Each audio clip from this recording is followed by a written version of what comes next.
Novetix, c'est à la fois un média, un centre de recherche sur la finance durable et puis un centre de formation et de veille, tout ça en ligne et tout ça pour faire progresser, mieux connaître la finance durable qui s'est considérablement développée en 20 ans. Alors, les labels européens de finance durable, c'est comme tout en Europe, il y a de tous les genres et les styles selon les pays d'origine. Donc aujourd'hui, on a par exemple en Europe du Nord un label qui s'appelle Nordic Swan. Alors c'est un label qui est un label d'éco-consommation, qui a créé une classe spécifique pour les produits financiers. Donc l'avantage, c'est que c'est un repère que connaissent bien les consommateurs épargnants. C'est pareil en Autriche, où c'est un label qui s'appelle Umweltzeichen. En revanche, l'approche française qui consiste à avoir des labels spécifiques publics de finances durables, que ce soit ISR ou Greenfin, c'est pareil en Allemagne, mais par contre, ce n'est pas un label public, c'est un label qui est porté par une association qui s'appelle FNG. Vous avez aussi des labels au Luxembourg et des labels aussi un peu différents et encore assez modestes dans d'autres pays. Mais le gros qui est intéressant pour comprendre à quel point chacun est différent, le label FNG allemand exclut à la fois l'armement et le nucléaire surtout. En revanche, en France, cette exclusion du nucléaire n'existe pas. Existait jusqu'au 1er janvier 2024 pour le label le plus vert, mais a été abrogée par le gouvernement. Donc aujourd'hui, on est bien sur une difficulté à ce que l'épargnant final comprenne bien ce qu'il y a dans les labels, puisqu'en fait, il faut qu'il se penche sur les référentiels et les spécificités. Il n'y a pas d'homogénéisation des cahiers des charges, des référentiels de chacun de ces labels. Il y a une dominante où globalement la part doit être la plus réduite possible, voire inexistante quand il y a vraiment des exclusions des énergies fossiles, mais il faut bien avoir en tête que l'exclusion des énergies fossiles, c'est rarement totalement. Il peut y avoir 5-10% de charbon, de beaucoup de gaz en général, etc. Donc c'est vraiment des sujets assez complexes, à la fois pour les auditeurs du label et bien sûr pour celui qui se dit un produit labellisé, il doit être simple. Alors c'est encore plus complexe puisque beaucoup de fonds, quand ils sont de droit luxembourgeois et donc distribués dans toute l'Europe, ont plusieurs labels. Donc on peut avoir à la fois par exemple le label belge qui s'appelle Towards Sustainability, et puis le label français ISR, et puis si c'est un fonds vert, un label environnemental. Donc là évidemment on a à nouveau une confusion des messages. La multilabellisation, elle achève de rendre confus l'épargnant. Et puis si en plus il y a un label relance qui a été lancé par le gouvernement français au moment de la relance, vous avez un vrai problème, certes pour le client, mais aussi pour le conseiller financier. Parce qu'il doit lui-même être parfaitement formé à savoir quelles sont les différences et pourquoi il y a telle valeur, puisque la plupart du temps aussi, ces labels prévoient l'exclusion des entreprises controversées. C'est-à-dire que quand il y a un énorme problème social, par exemple, prenons l'affaire Orpea en France, qui était dans beaucoup de fonds ISR, puisque son activité, c'était de s'occuper des personnes âgées. Quand il s'est avéré qu'elle les maltraitait, du coup, évidemment, elle a été massivement sortie des fonds labellisés ISR, parce que, par définition, on ne peut pas justifier d'avoir un label et d'avoir des entreprises aussi controversées. Donc, il y a vraiment énormément de paramètres, et c'est vrai qu'à la fin, un épargnant, il va d'abord regarder quelles sont les entreprises en portefeuille. Donc, pour que l'offre de fonds labellisés soit plus lisible, plus claire pour le client final, il faudrait effectivement qu'on ait quelque chose aussi clair et lisible sur les méthodologies, relativement harmonisé, et qu'il n'y ait pas un travail de fond, et puis qu'il soit aussi maîtrisé par le conseiller. Donc, on voit qu'on est encore dans un moment de grande confusion. Il y a un potentiel, d'autant plus important que la réglementation européenne n'a pas comblé ce vide aujourd'hui. Mais c'est vrai que la question de la lisibilité des pratiques, la question des engagements qu'on prend vis-à-vis des épargnants est un point très important. La finance durable, c'est d'abord de l'auto-déclaration et de l'auto-engagement. Donc en fait, chaque maison de gestion qui propose des fonds durables a sa propre définition, a sa propre méthodologie, voire a ses propres données ESG. Donc effectivement, la première difficulté, c'est d'harmoniser suffisamment ça pour qu'un conseiller financier, mais évidemment son client aussi, puisse faire une analyse comparative des produits dans leur performance, certes financière, ça c'est standardisé, mais aussi environnementale et sociale. Et c'est là où on a un problème aujourd'hui et où les labels sont importants parce qu'ils ils sont un moyen de faire un premier filtre sur cette autodéclaration, c'est-à-dire de vérifier la conformité de la pratique de finance durable de telle ou telle maison avec un cahier des charges qui est, lui, lisible et en principe, on peut aller comprendre. Donc, c'est là où la démarche de labellisation est intéressante parce qu'elle permet de mettre un premier gendarme on n'est pas obligé d'avoir le label, hein, donc, mais faire la démarche, c'est quand même un signal du fait que le gérant d'actifs qui a créé le produit, il est très engagé dans des démarches et il veut le prouver avec la labellisation. Donc ça, c'est le côté très positif. Le côté plus négatif, c'est qu'on a un vrai problème aujourd'hui à mesurer la performance environnementale et sociale des fonds, qu'ils soient labellisés ou non. Concrètement, les fonds sociaux, par exemple, ils communiquent sur leur tonne de CO2 parce que le tonne de CO2 est l'indicateur le plus répandu, mais ce n'est pas le problème. De la même façon, aujourd'hui, on a très peu d'indicateurs qui permettent vraiment de pouvoir comprendre en quoi ce fonds est investi dans des entreprises qui transforment réellement leur modèle économique. Et donc, on tourne avec les labels autour de cette ambiguïté initiale de la finance durable, c'est-à-dire qu'elle a une promesse forte qui est d'investir sur une économie différente parce qu'elle se transforme, parce qu'elle est effectivement en train d'aller par exemple vers des modèles circulaires, vers de l'éco-conception, vers une plus grande sobriété à la fois dans les matériaux, l'eau, l'énergie, etc. C'est ça la promesse. Or, en fait, les marchés tels qu'ils sont aujourd'hui ne sont pas très peu ou très marginalement vraiment engagés, les marchés financiers, dans cette démarche.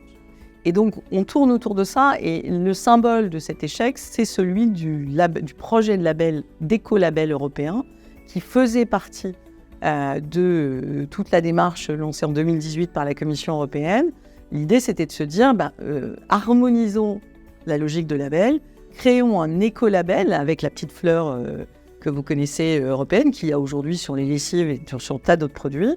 On va le créer sur les produits financiers, ça donnera un repère simple, lisible et clair pour les épargnants. Alors ça, c'était la théorie. La pratique s'est avérée quasi impossible à mettre en musique. Donc aujourd'hui, c'est un projet mort-né. Et pour une raison assez simple, c'est que finalement, l'argument, c'était de dire mais on ne peut pas faire un écolabel parce qu'il faudrait qu'il y ait un univers d'investissement vert suffisamment puissant et costaud sur les marchés financiers. Et donc, en 2018, l'idée que des gens comme moi avaient, c'est que de toute façon, les marchés allaient vraiment se verdir, s'aligner sur le pacte vert, et que donc, on aurait une offre qui permettrait de faire vivre un écolabel. Ce n'est pas du tout ce qui s'est passé depuis la guerre en Ukraine, où là, effectivement, les énergies fossiles ont repris une vigueur sur les marchés financiers, et de façon générale, dans leurs profits tout à fait colossal. Et donc, du coup, la vertitude ou le verdissement a perdu beaucoup de son attractivité financière. Et à partir de là, comme par hasard, il a été impossible d'imaginer un écolabel et donc de créer ce cercle vertueux que doivent être les labels, d'attirer un public d'épargnants avec des signaux simples de marché sur des produits qui sont les plus engagés possibles au service de la transformation de l'économie durable conforme au pacte vert. Le fait que ça soit aussi difficile à mettre en œuvre est un signal inquiétant du fait qu'on n'est bien sûr pas du tout en train de mettre en vigueur le pacte vert. Et ça, c'est un sujet de préoccupation majeur. C'est assez étonnant ce qui se passe en Europe depuis 2018. En 2018, la Commission européenne profite d'un grand vent vert qui souffle et qui est de dire à la fois on va prendre des engagements climat, environnementaux, promouvoir des nouveaux modèles de dépollution, de réduction massive des émissions de gaz à effet de serre, d'économie circulaire, tout ce qui est dans le pacte vert. On doit tout transformer dans le pacte vert, hein, non seulement l'agriculture, mais aussi les bâtiments, les infrastructures, etc. etc. Donc il y a vraiment une envolée. Et l'idée de base, c'est de se dire on part de la finance parce qu'elle a suffisamment compris depuis 2015 et l'accord de Paris qu'il fallait se transformer. Et donc on fait une réglementation incitative pour que la finance durable devienne la finance européenne et finance tout ce plan de transformation qui nécessite évidemment des investissements colossaux d'un côté, et puis de l'autre, une réorientation massive des flux, puisqu'il faut tarir les flux financiers qui vont vers le modèle de scénario business as usual et l'économie telle qu'elle a été pendant les 30 Glorieuses, telle qu'elle n'est plus tellement, mais on fait comme si, comme un canard sans tête, elle pouvait continuer à courir.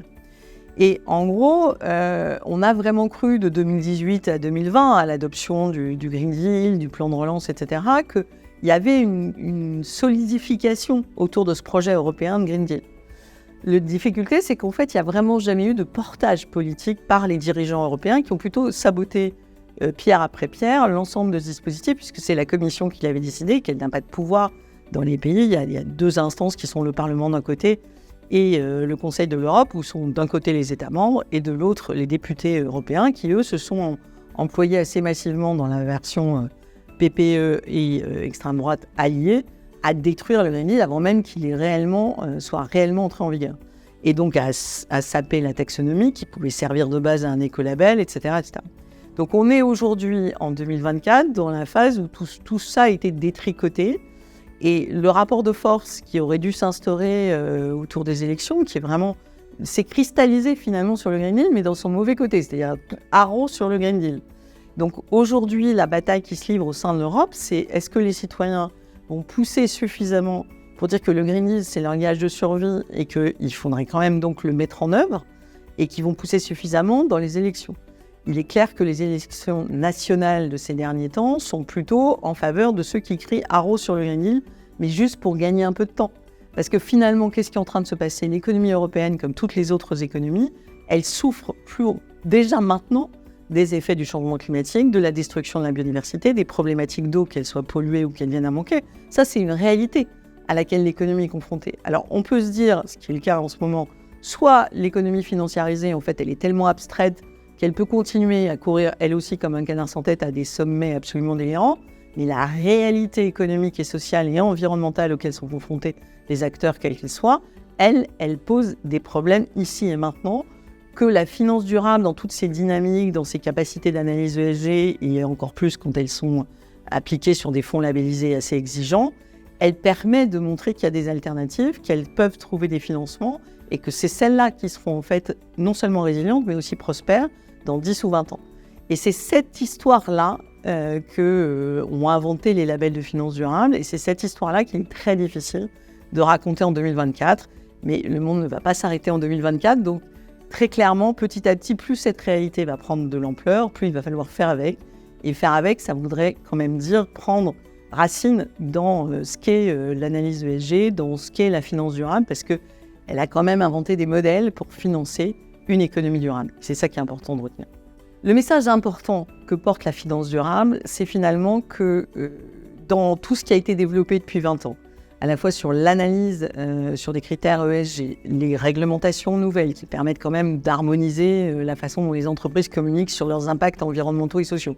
Ça va sans doute prendre plus de temps qu'il n'aurait fallu parce que pendant ce temps-là, la réalité concrète nous pose de plus en plus de problèmes, que ce soit sur des questions climatiques, sur des questions environnementales, sur des problématiques d'eau qui ont pris une ampleur très rapide dans beaucoup d'endroits du monde, y compris en Europe.